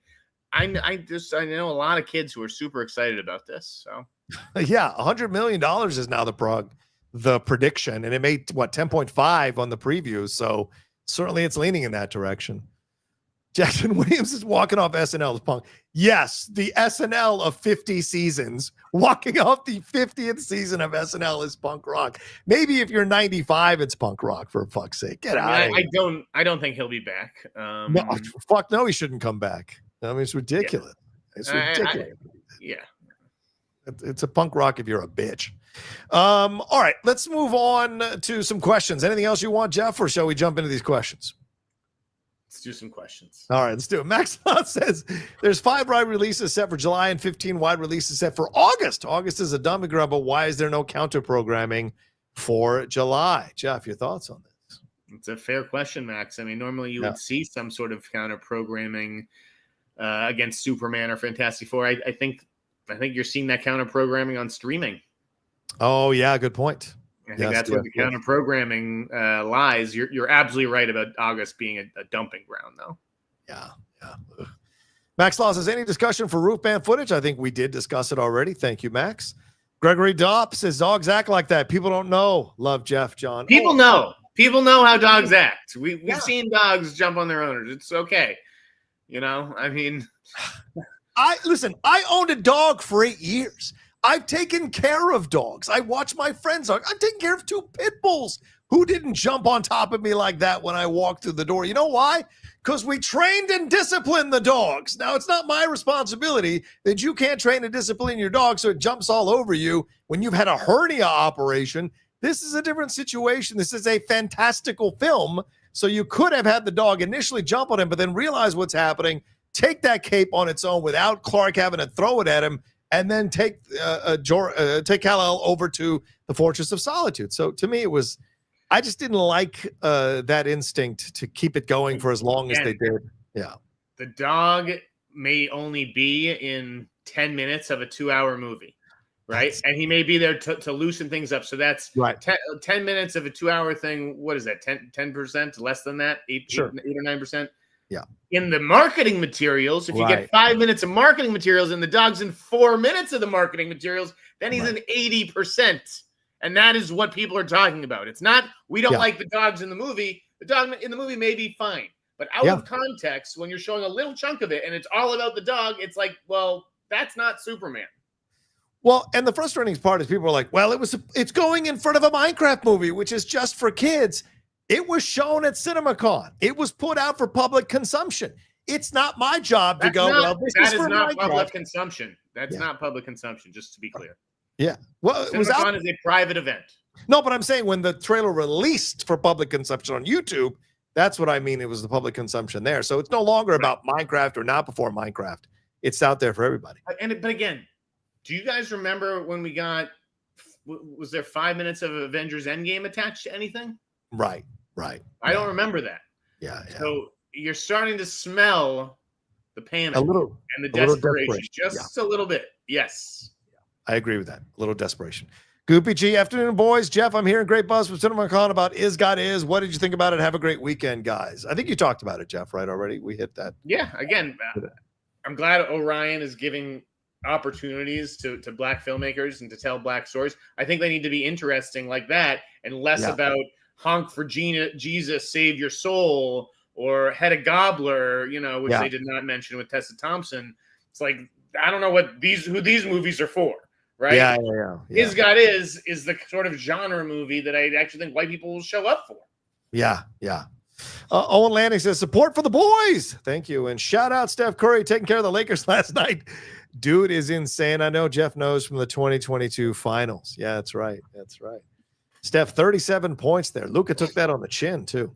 Owen says, being a fan today is not fun, especially on the internet. I'm excited for Superman, but these fans are unbearable. People saying this movie is great or awful, and none of them have seen it. Oh, yeah, I know. It's where we're at now on everything, man. It's so fucking exhausting, the toxicity of these clowns on the internet going crazy one way or another about the film. Like, if you say positive things about the film, negative people come and destroy them. If you say negative things about the film, positive people come and get all crazy. You can't win, man. You can't win. No. Yeah. SJC 360 for all the hard work you both do. Thank you, SJC. Much love. Thank you. Chris Cabrera, hi guys, love the show. As theaters try to boost attendance, would you guys be against a VR experience to go along with a movie? I wouldn't. I would love a VR experience where everyone's just sitting there quietly watching the movie with a VR on their installment on their head. Sign me up. Like those what are those clubs where you wear the headphones and you can't actually hear the music. It's all in the headphones. Fuck yeah, let's have that for movies. I'm down. No. No. Thumbs down. You're still getting the communal experience. All right, no, you're not. If you're locked into a fucking headset and then there's someone sitting next to you in the same headset, I don't consider that the communal experience. You can sense them laughing near you. Come on. Is it a communal experience when I'm watching TV in my apartment and someone 2 feet away on the other end of the wall is watching the same thing on theirs? I don't know. Maybe. Depends on how thin your walls are. Tough luck. Speaking of what wasn't in Disney's presentation, will the first teaser trailer for The Mandalorian and Grogu be online after its Star Wars Celebration panel to give it a marketing run akin to Force Awakens? Yeah, that seems about a best bet, don't you think, Jeff? Sure. Yeah, they were never going to bring Star Wars stuff to CinemaCon. It was never not with Celebration right around the corner. Jord Machung says, Biff, big love from Wales. So nice. I love it. Respect Wales. Jeff, have you heard anything about Lord of the Rings, The Hunt for Gollum? Seems like we're not hearing much with the 2026 schedule to be released. Tom Cruise for Gandalf. No, I'm kidding. I don't know. I haven't heard anything. I've come at the turning of the tide. Tough luck. I only ask of Mando and Grogu because I want Disney to treat it like an event, not like Solo 2.0, since ironically both released in Avengers films Shadows. Well, I mean, you got to wait for Celebration. That's where they're going to turn on the promotion on it, for God's sake. It's an event. Yeah. Max Sloth says, Owen Land. Oh, no, I want to say this. Don't build your hopes up for Mandalorian and Grogu. Like, you got to be aware. This was originally supposed to be a season 4 of the show that they now kind of maneuvered around and created a film out of, right? Just like with Moana 2, and we saw how that turned out. Yeah, it made money, but, it didn't hold together strongly. So I would say, like, don't get too crazy about your expectations here. I would say 2027 for that. Probably. Max Law says Owen Lanning is a hot mic legend. Respect, Owen. Tough luck. Speaking of Avengers, what about Ryan Reynolds' Deadpool? Will he be in both movies? Also, Jeff, what do you think of the footage for Disney Pixar's Elio? I think Jeff talked about that already, but what do you think of the first part there, Jeff? I don't know with Deadpool. I don't know. I have no idea if they're going to give him a little break or something, or with the Baldoni stuff, if it's like, all right, let's just kick this can down the road a little bit. Yeah. And we already talked about Elio. I was just not impressed with that. Yeah. I think they're going to wait till that lawsuit's resolved before they make any announcement about Ryan Reynolds and Deadpool. In Avengers. Because, man, that's why he tried to get out of it. He tried to extricate himself from the lawsuit because he wants to announce that he's in these movies. Ewok says, which Stephen King-based dystopian thriller about contestants in the lethal competition are you more excited for? The Running Man or The Long Walk? Oh, dude, we didn't talk about The Long Walk. We didn't talk about Lionsgate, but yeah, The Long Walk and The Housemaid both look really good. That's a tough call. I'll say Running Man because it looks a little bit more fun, whereas Long Walk looks like depressing, like The Mist, right? Quite frankly. But I think they both look really good. But if you only gave me a ticket to one movie, I'll go with Running Man. I'm going to go with Long Walk because that's my kind of thing. Depressing, dark shit. That's my kind of stuff. And hearing the kids have to walk 4 minutes, if they go under 4 minutes, then they're died. It's amazing. I love that. Derek Johnson, I don't believe the Superman will make over $1 billion, but honestly, shouldn't fans be hoping for at least Iron Man 1 numbers just to have a good start, or is it make or break with Superman? I don't think it's make or break with all these other films in production, right, Jeff? I mean, it seems like if it doesn't do that well, there's still all these other stuff coming. When you say make or break with Superman, I'm not sure what you're saying, Derek, but like, should fans be hoping for? I mean, everybody wants this movie to do well. That's the thing. And I think that was part of the message of CinemaCon. Like, Universal is rooting for Superman to do well. Yeah. Like these studios aren't rooting against each other. They want theatrical to thrive. And they know that a big hit, even if it's like Barbenheimer, right? That benefits the whole industry because it gets people excited to go back to the movies. So I think everyone is rooting for Superman. But at the same time, everyone is also skeptical, and they don't necessarily think David Zaslav made the right decision, giving the keys over to James Gunn. Yeah, very true. Matt Citizen McCall, best Sneider CinemaCon. Tom Cruise ate 8 corn dogs in 1 minute. Blum announces woman on the porch. Gunn smacked trying to steal Rocha's Citizen Kane poster. Oh, he wouldn't dare. I would absolutely smack him if he tried to touch my poster. That's for sure. Blum gets a runner-up for best showman behind Tom Rothman. Yeah. He was fun this year. That was A Woman in the Garden. That thing is crashing out of the box office, man. What a terrible title. The Woman in the Yard. In the Yard. What? Trying to scare a bunch of incels. The woman on the sidewalk. The woman. Just call it Karen. I am Two Fly Kim says, hey, Hot Mike, don't tell me Fanning is hunting the Predator. LOL. Hoping we don't see Alien versus Predator again, ever again. Keep these sci-fi icons separate. Well, much to Jeff's joy, a 100-pound woman is not fighting the alien. She is joining forces with the alien in this movie. So yes, you're right on that. I am Two Fly Kim. It's true. Derek Johnson says, I'll say this for Man of Steel. They gave a full court press for that movie. Even though Gunn and Safran are new heads, it feels like the same WB playbook. Jumpstart a universe and throw everything in and hope fans catch up. Yeah. Yes. There's definitely too much, I hear, going on in Superman. There's a lot of characters to service, a lot of stuff. Yeah. That's the rumors and some of the screenings that it's episodic instead of an overall film, and that could be dangerous. They're going to do a full court press for this. Don't you worry. Yeah. Max Law says, Caught Stealing or The Bride, which was more nightmare fuel? I know The Bride looks good, but is Darren's film looking good? I thought it looked interesting, but I was expecting something a little bit darker. I was expecting like more of a movie set at night, actually, and it seemed like a movie that's set during the day, which is a different kind of vibe. Like, remember that movie like Running Scared with Paul Walker? That's like a movie set largely at night, isn't it? With Paul, yes, it is. I just think it matters. It's a weird thing, a day or a night movie. So I'm gonna go with The Bride as far as that looked a little bit more interesting, a little bit better to me. But also I could see it having a lower floor, right? Like I could see that movie just being like, wait, what the fuck was that? Whereas Caught Stealing, I think, will be, solid. The Bride could make 10 million opening. Could be great, could suck. Yeah.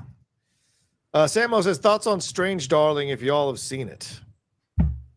Thumbs up. Willa Fitzgerald was one of the best performances of last year. JT Molnar, really excited to see what that guy does next. And I'm Kyle Gallner's biggest fan since day one. There you go. Max Law says, any thoughts on Black Phone 2 and Big Bold Journey? I think, Jeff, you talked about Black Phone 2 already. So Big Bold Journey, did you see anything there? Yeah, I was nervous. Looked, because I thought that was going to be the movie that gets Colin Farrell a Best Actor nomination next year. Right. I will now have to place my chips on the Gambler movie that Netflix has, a Ballad of a Small Player. I don't think it's going to be this one. Yeah, I've heard good things about Big Bold Journey, but I don't know that it's going to be a big Oscar movie. Right on. Owen Landis says, John, it was Carrie Coon's husband that said about her not coming back, and the money sounded like he wanted that money. LOL. Yeah, but true. Like, if you think Tracy Letts is going to just speak out of turn without Carrie's permission, you're out of your mind about her business. You ever seen Carrie Coon's face when she's upset? It ain't pretty, bro. And he's much older than her, so he's got weaker bones to break. Derek Johnson says, live action with the anthropomorphic Robin Hood from the 1973 version would be awesome. It would really be different from all the versions we've gotten so far.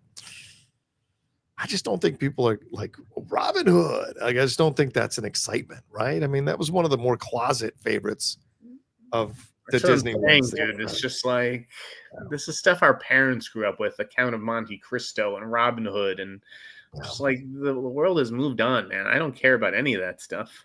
That's why I don't think Goonies 2 is going to be that big of a deal. It's my opinion. That's my opinion. Eddie Alidia says, Jeff, heard if Benedict Cumberbatch will have a big role in Star Wars. I didn't even know he was in Star Wars. Jeff, have you heard anything about Cumberbatch in Star Wars? Somebody trying to trick me. Sorry, Secret Wars. Sorry, Secret Wars. Sorry, that's SW could stand for Secret Wars. I have no idea. I don't know. I'm sure he will be in either Doomsday or Secret Wars. He'll be in one of them. As Jeff said, the scripts aren't even locked. So how can you know who the hell's going to be in it? I'm telling you, they're still figuring all that stuff out. Who's going to be around this summer? There's just a massive whiteboard that they're moving stuff around. I bet that whiteboard in the Fantastic Four trailer, that's the whole, that's exactly what they're using. Derek Johnson says, I think a lot of people have rose-colored glasses on with DC because they desperately wanted to succeed. I mean, I could understand that. I love DC and Marvel, but I can clearly see there's some unforced errors that are concerning with DC's start. These people are fans, Derek, and I'm a fan too. If I wasn't a fan, I wouldn't have given my literally entire adult life to movies. Yeah, true. But I'm not a fan. I'm a reporter, and I'm there to offer my industry analysis that, as someone who's been doing this a long time and who hears things. I fear that a lot of the reports from the press section came from these fanboys who are there to like the movie. They're not there to offer an opinion. Their opinion's already formed. Yeah. And that's why they were invited. Yes, absolutely.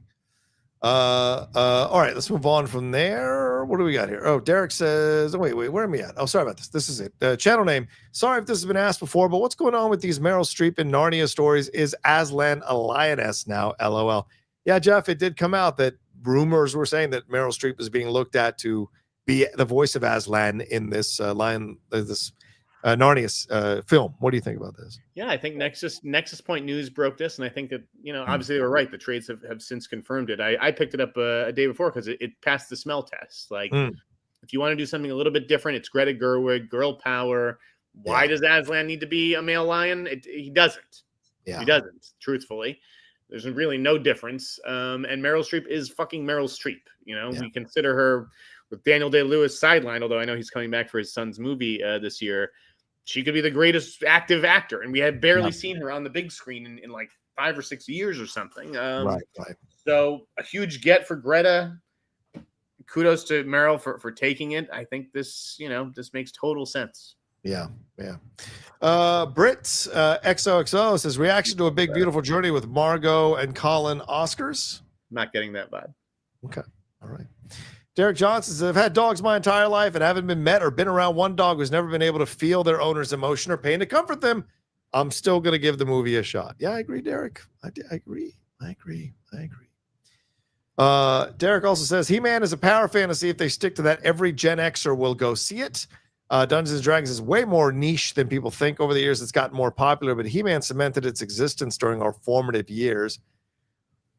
Yeah, our formative years, but not maybe like the past 4 or 5 generations or 3 or 4 generations formative years. You know, I think there's a different approach, you know, and I don't know how many 50-year-olds are like, let me get into the theater and see He-Man. You know, I don't know. That's the thing. It's like, if this was a power fantasy, I'd have it be a kid. And then a kid, a kid becomes He-Man, but it's not. And so that's what makes me think they're not really making this movie for kids, which is, who I think they probably should be making it for. They're making it for, I don't know, people our age or something. And no. This is just, trust me, this is a bad bet. You'll see. Yeah. Matt Sister McCall says, any footage for Bring Her Back? Any horror scoops, Jeff? No, it's an A24 title. A24 does not present it. CinemaCon, they invited me to something the week before, but I thought it was a screening of the movie. It ended up just being footage, and they released the trailer a few days later. So I told them like hours before the event, I was like, I just looked at the invite a little bit closer, and I realized it's not a screening. I can't come tonight. I don't do these marketing dog and pony shows where we're going to show you a few clips and then the extended trailer. No, thank you. Yeah, I guess that's just what I did for 4 days at CinemaCon, but you know what I mean. Yeah. Fantastic 314 says a VR theater experience is a pickpocket's dream. What? No, you're not going to be able to get in front of somebody and pick their pocket while they're sitting down in a seat. What is wrong with you, man? Come on. The pickpocket's dream. Shelf presence. Tron Ares, win or flop? I'm excited for tomorrow. Yeah, so am I, man. I mean, probably a win. I fucking love Tron, man. Probably a win. I hope so. Derek Johnson says make or break means to me if it fails, is this it for DCU and they finally sell it? No way. No, they're not selling the characters, Derek. Yeah. No. Not with all that other stuff going on. Wayne Edwards says, Warner Brothers could be for sale. Warner, that wouldn't shock me. That's a separate conversation. Yeah. Wayne Edwards says, between the Hot Mic and the John Camara show, the CinemaCon coverage has been fantastic. I think it's John Campia show. Sorry. Yeah. Thank you so much for all that you guys do. I got excited about movies all over again. Oh, yeah. Yeah. Thank you. That's what we're here for. We want to get you guys excited, but I also don't want to lie to you and bullshit you just to keep you excited. Exactly. Right? Let's get excited about the right things. Let's get excited about Weapons and Project Hail Mary and him and a zillion other movies I can talk about. But I'm not going to sit here and fucking toot Superman's horn if I don't think it deserves the tooting. Yeah. Agreed. Same. Smithy, Alan Smithy. Yo, Jeff, any news on the Krull sequel? If not, can you just say that there is one in your newsletter? It might catch on. Sup, Rocha? What's up, Smithy? Hey, you wouldn't be the first person to suggest that. Just throw things out there and see if they stick. See if people salute. Derek John. I did a story like that a few years ago. No. Forget what it was. I'm not going to reveal what it was or who it was, but it was a sequel to a well-known property. Ooh. And they're like, I think the studio's like, just put it out there. Tell them we're developing one. We want to see if fans get excited. Derek Johnson says, love the show. Always fun to catch it live. Thank you, Derek. Always. Thanks for the support, brother, tonight. Nerdy Mastermind says, I understand how DC fans feel. There hasn't been a Superman film in over a decade, and there's a feeling that a smear campaign is being formed to dunk on DC and Gunn because they want Marvel on top. Yeah, but that's conspiracy theory nonsense. Yes. That's the thing that's frustrating. Look, I know we're not trying to make the show political, but that's very much like you see nowadays. People have conspiracy theories in their minds about everything. Just because people concoct a fucking narrative out of thin air doesn't mean it's true. These are people's honest reactions to stuff. Yes, Are there some people who are possibly trying to do this to sink DC because they get some malevolent joy out of that? Sure. But it's not the predominant amount of people who are not liking what they're seeing so far. So it's nonsense, Jeff. You took the words out of my mouth. What, yeah. There's a smear campaign. Do you guys think I'm susceptible to a smear campaign? Who do you think? Like, we want to dunk on DC and Gunn. Let's start the campaign. I'm imagining people in a room and there's like a big whiteboard and they're like, let's leak it to Jeff Sneider that the test screenings are bad. No, I don't care if Marvel's on top or bottom. I don't give a shit. Yeah. Yeah. In the words of great Parker Posey and Waiting for Guffman, who's on top and who's on bottom now, Bobby. Dennis Office says, can't join live, but big love to y'all, fellas. Jeff, what happened to the Cavill, Gyllenhaal, Guy Ritchie movie? Ritchie shot Mobland in that Portman movie after and are out before. Ooh. Yeah. I mean, I don't know. I don't know if they're going to try to sell that off or if they're waiting for the right moment, waiting for Henry Cavill or something to get his mojo back so they can put that out there. I don't know if it's a problem movie. I really have no idea, but it has vanished. Yeah. Yeah. RLC Comics says, what was the last screenplay you read that made you emotional? Thanks for the show, boys. Well, I don't read screenplays. So Jeff, if you want to answer this one, knock yourself out. Emotional how? Like in a I'm crying kind of way. Whatever you think. I mean, Weapons is a really good read. And I thought about what it would be like to be a parent and in that situation. I don't know. Do you guys know what Weapons is about or no? I don't think so. Tell the people what it is. If you missed it on Harloff's show, Weapons is about a first grade class or class of kindergartners. And they all wake up one morning in the middle of the night and they all walk out their front door and disappear. Yeah. Yeah. And it's a one teacher's class. Yeah. And so it's like, why did that happen to her class? David Ebekeme says the Superman clip made me think that this Superman would fit perfectly in Joel Schumacher's Batman Forever universe. The trailer didn't work for me. There you go. An honest point of view from his side. Just David hates dogs too. Yeah. And robots. Ashutosh Rajkumar. Sorry, buddy. When do you think Spider-Man 4 starts filming? Probably August, something like that. July or August. Soon. Probably August. September, maybe. Tough Luck says, respectfully disagree with Jeff on Fantastic Four. I say it'll do $1 billion worldwide after how big its trailer was in the first 24 hours with 202 million views other stuff. Dude, you can think it's going to do $1 billion. That's fine. But don't base it on trailer views because that is the most asinine stat like ever. I mean, trailer. If it was that simple, why wouldn't people just be like, oh, let's see what got the most trailer views and then like bet big on that on markets and stuff. It has, come on. It's watching a trailer is free. Going to the movies, you have to pay for, and that is the difference. What was the horror one that came out that was like the highest? Final Destination, I think. Yeah, the second highest live action. I mean, I don't fucking know. Yeah, that's not going to make $1 billion or $500 million. Right. Yeah, we got to put statistics like that aside. Derek John says Prince Adam is supposed to be technically a kid or preteen, but you're right, Jeff. They made him a man in this movie. That might work against. Yeah, because they want, as Jeff said, they want people of a certain age to go see this movie. They don't want to make it a kid and make it a kid's movie. So, they want to make it that. Again, this is the other thing with it stars Nicholas Galatine, right? Yeah. This is a movie for boys, right? Yes, 100%. This is a movie for boys. And he's a guy who starred in a movie that was for girls. Right. That's so I don't even think boys know who the fuck this guy is or give a shit. I know I don't. I didn't. No offense. Yeah. Let's go back and reshoot this thing with Patrick Schwarzenegger. Ewok says, any Odyssey news or buzz out of CinemaCon? I think you just had Tom Holland, right? Buzzing in from the set. It was that and, Jim Orr, who I always, every year I like to call him a mafia capo because that's what he looks like to me. He just looks like the last guy. Like if you were to like cheat at a casino, like they'd bring you in a back room and Jim Orr would be there with a hammer. He's a swell guy, but he was like, he was going overboard with the hyperbole about how great it is. And, if only Homer was alive to see the Odyssey come to life like this, Homer would have given it 2 thumbs up and a 3rd thumb if he had one. This is the greatest fucking movie. Alan Smithy says, any excitement for the new Naked Gun movie, or are you guys fans of the original? Can we separate the art from the artist with OJ? I loved his work. Well, I think we talked about it earlier. It looks fun. It looks great. And the OJ Simpson joke was great at the end, especially now that he's dead. So you're not worried about him saying anything or using it to get mileage for himself on social media. So, yeah. And yes, OJ is good in those movies. You can't deny that. OJ is funny as Norberg in those movies. I think he killed his wife in Goldman? 100%. But I still like, I'm excited for a Naked Gun for sure. Yeah. Cowboys, especially because Paul Walter Hauser looks hilarious in it as well. Cowboys fan 92 says, hi, John and Jeff. I'm looking forward to Superman, and also I love Zack's Superman, so I'm in the minority when I say I'm tired of everyone tearing each other down or liking something or disliking. I actually don't think you're in the minority. It is the minority who are loud and going crazy on the internet because they need the attention.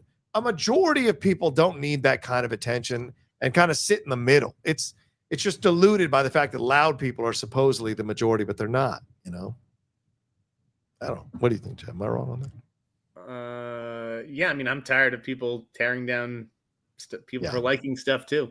But in that press section, honestly, I think that the tweet that went the most viral this week of mine was when I complained about the press section and all the influencers. And I was like, did a daycare let out or something? I mean, John, you follow sports journalism, right? Is there not a certain etiquette about being in the press box in the world of sports? Yes, 100%. Yeah, well, you don't cheer, you don't cheer, and you don't boo.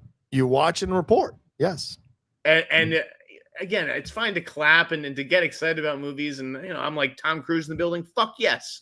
I was sitting next to influencers who were clapping at everything and just going wild for everybody, and it was like, can we get some decorum here? Can we get some sense of professionalism? And the kids, I call them the kids, they did not react well to that. Yeah, it became look at the old man, saying get off my cloud or get out of my yard. God forbid they learn a lesson. God forbid. David and Bekeme also says the Safdie brothers both have separate films coming out this year. Which one do you think will do better at the box office? What's the other one? It's the ping pong movie. Marty. I think the Rock movie is going to do better.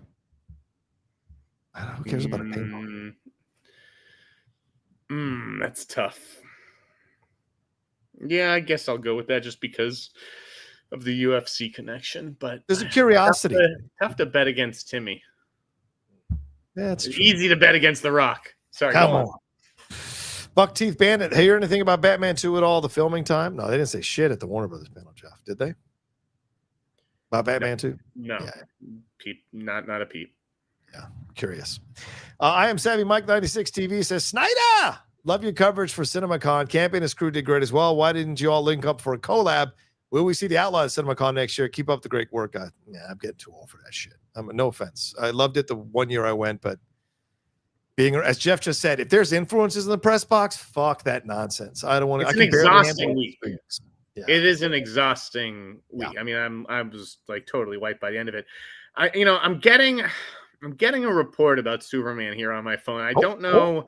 It involves a little twist, and I don't know if I should reveal it, but it explains the dog stuff. You didn't reveal Jor-El? Oh, is it that it's possibly? Do you want me to say it? Sure, because I feel weird about saying it, but if you think it's not a big deal and you clearly already know what I'm getting at and it's already out there, then maybe. I guess you should feel free to say it. I'm guessing because a lot of people said this in the comment section, so I'm not breaking any news here, but a lot of people said in the comment section that it may be that dog is not Superman's dog, that it's actually Kara's dog, Supergirl's dog, and that may be why he wasn't familiar with how to be around Superman, who is bleeding on the snowy floor there. So, and I said when people made that comment, I responded, that makes sense. That would have made sense. They should have told us that. Is that like how it is in the comics though? Yes. I thought KRYPTO is his dog. It's not. KRYPTO is his dog, but she has had a dog in the comics. So, but KRYPTO is normally Superman's dog. So maybe they're messing around with that in the comics or whatever. Okay. Well, also, that's the rumor. Yeah. Also, spare me the fuckers who are out here going, well, people complaining about robots have never read the comics. Go blow yourselves for fuck's sake. Like, seriously, this is nonsense.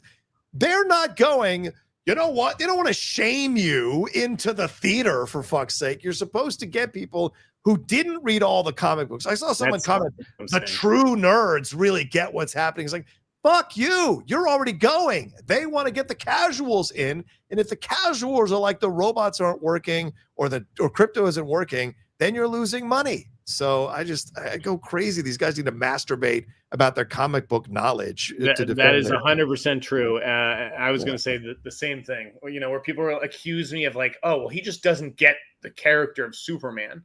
I'm like, I don't get it as well as you do, clearly, because I didn't read I didn't read a single one. I never read a Superman comic. I read Batman comics, but not Superman.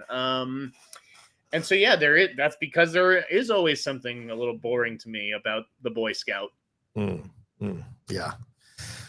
Sorry, Jeff, these keep coming in, man. I know we still have a little bit of time. Cowboys fan I choose says, also, secondly, earlier today, Marissa Boda has confirmed that her role in Wicked for Good will be less harmful for disabled people. And as someone who lives with a few disabilities, I'm glad to hear this. Okay.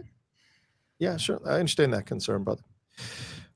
Evelyn says, like Gunn Superman till now, but footage has given me pause. Yeah, when a female robot makes an emoji face at Superman, I thought, what is this, a Pixar movie?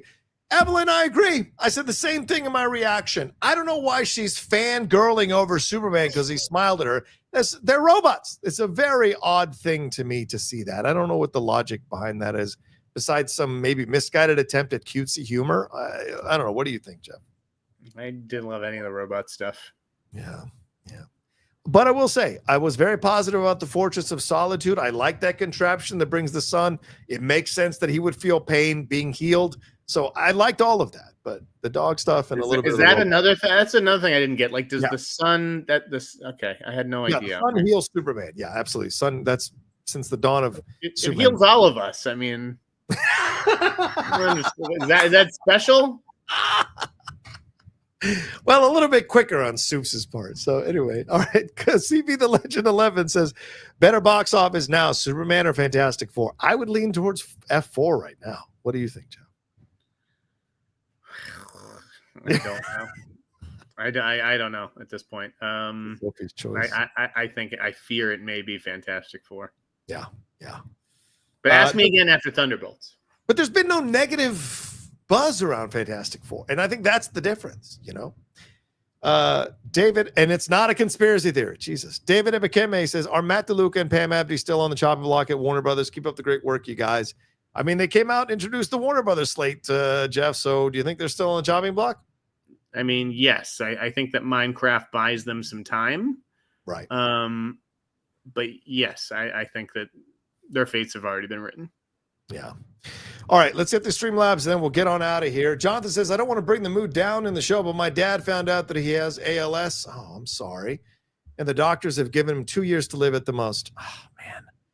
I never thought that I'd lose my dad in my 20s. He was about to retire this year. He spent his whole life working and providing for us, and now he won't get to enjoy his retirement or his pension that he's built up. John, I know that you went through something similar with your dad. Absolutely. Please send positive energy my way. I love you guys. Good, Jeff. Very sorry to hear that. I mean, I was 33 when I lost my mother, and when I think about it, my brother was 28 at the time. You know, like I can't imagine having lost her in my late 20s, as I'm still sort of forming who I am as a person. You know, my thoughts, my heart goes out to you. Absolutely, sending you positive energy, brother. You know, yeah, I've been through it. I mean, that was one of the cruelest things in my life. That my father worked so hard, a blue collar guy. Worked his ass off, plans for retirement. The year after he retired, it was like 8 months away from retiring, and he got cancer and died within 2 years. So, you know, devastating. But life is, you just never know, man. And so I hope you appreciate the time you have with your dad over these next 2 years, brother, because trust me, it's going to be important in your healing process. So take advantage of every minute you can with him. It's so important, and honestly. And I know we didn't talk about it on Christian's show, but you know, our hearts go out to Roxy Stryer, who lost her grandfather this week. He lived to 100 years old. Yeah. Pretty remarkable. So you know, we are thinking of you, Roxy. Yeah, absolutely, Roxy. You know, Jeff and I are going to go out like Thelma and Louise at some point. That's literally how I plan to die. Exactly. Doug Developer says thoughts on Megan 2.0. No joke. I think it's what struggling theaters in Hollywood really need right now. A fun, stupid, modestly budgeted movie that will surely bring in packed crowds opening night. Definitely one of my most anticipated films. We talked about it already, Doug. So thank you very much for this. I think we agree with you. John for Barca says, "Hey Jeff and John, thank you for taking the time doing your show and for how insightful it is.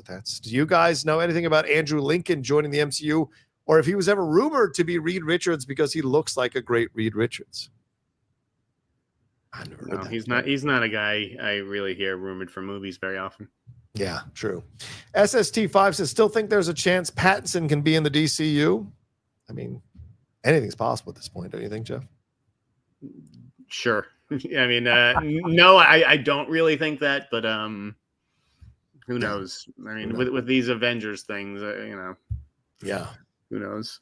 John from Bar says, also, is there any projects that Jennifer Lawrence is in talks to be in soon? I think she's a great actress and so talented, and I know she took a break from acting, but when will she be in an Oscar-nominated roles again? I have not heard. Jeff, have you heard anything for Jennifer Lawrence? I mean, she was supposedly circling that Jonah Hill movie about the siblings who get cut off. Oh, right. And again, I really like her doing comedy. I thought she was really funny in that No Hard Feelings movie where she just went for it. So I don't need her to try to do Oscar bait like Causeway or what was the military movie that she did? Causeway? Yeah. Which was good, but it's just like, nobody saw that. Yeah. Yeah, it was on Apple TV. Asutosh Rajkumar says, when does Spider-Man Brand New Day start filming? What Marvel character do you think will cross over in the film similar to that of Iron Man, Nick Fury, and Doctor Strange? I don't know. I mean, it might be surprise people that it might be just a singularly Spider-Man focused film, because he's reconstructing his entire life. So, maybe it's Doomsday. Yeah, Doom, maybe, yeah. Right, Doom, sorry. Festy 1986 says, any word on when Crystal Lake will begin filming? Jeff, Crystal Lake, the series? I mean, it's a summer camp show, right? Yeah. Movie set at a summer camp. So I would imagine this summer.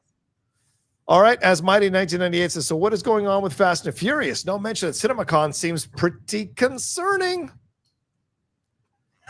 I really, again, that is the biggest, now that we have a little bit more of an idea of when Spider-Man 4 is going, that's the biggest question mark in Hollywood to me is what the fuck is going on with Fast X. Yeah. They didn't mention the franchise at all. Again, I'd heard that they were maybe trying to shoot something under the radar. I don't know. Vin has never done anything under the radar, so. That's true. Jack Sullivan says, love the show from Ireland. Can't understand USA's love for McGregor still has been disowned here. A woman's life was ruined. Well, it's not the USA's love for McGregor. I think it's certain sections of the USA. So just to be clear on that, there's quite a lot of people who don't like him. I don't even, again, I think of the character. Yeah. Do I want to see that character? I just don't think like this. And I also separate the art from the artist too. Yeah. Nerdy Mastermind. This might be the last one here, Jeff. Jeff, I thought you were going to meet up with Campy in Vegas. Would have loved to see you go blow for blow with R&B about Superman. Well, hasn't R&B seen it? That would be an unfair fight, right? I don't know if he saw it. I mean, I ran into R&B. I did get a chance to see him. I didn't even see Campy. I didn't even see him like going up and down the escalators. I didn't see him in the press section. So, I don't know where he was. I wish we'd had a chance to meet up. Love John. Yeah, absolutely. All right. Well, there you go. That's everything, Jeff. Let's get on out of here. Thank you, everybody who has been listening to us here. Well over 700 people for almost the entire show. Jeff, where can people find you and subscribe to your newsletter, brother? TheInsnider.com, and I've got a hell of a scoop coming soon. I have to call the studio back. They called in the middle of this podcast. I have to call. I don't know if I'm going to do it tonight. There's an issue with some timing, and I'm willing to hold it a few days. But I'm going to tell you when we're off, John, and you're going to go, that's great. Nice. It's not on the level of Tarantino and Brad Pitt, though. So fair point. As for me, you can follow me at The Rocha Says on Twitter, Instagram, and Blue Sky. Don't forget to subscribe to the channel. Really big thing. Subscribe to the channel. Hit that like button so you see when we're dropping all the content, just like the Hot Mic here on the Outlaw Nation channel. Leave your comments down below. I will have time codes at some point, but leave your comments down below. And don't forget that Jeff and we are also on a podcast feed. The Hot Mic is its own podcast feed. So please subscribe to that as well. All right, look for my Tron Ares reaction tomorrow, because that trailer's dropping tomorrow, and probably some reviews of Minecraft and a couple other films over the weekend. And we'll talk to you next time with another brand new episode of The Hot Mic. Peace until then.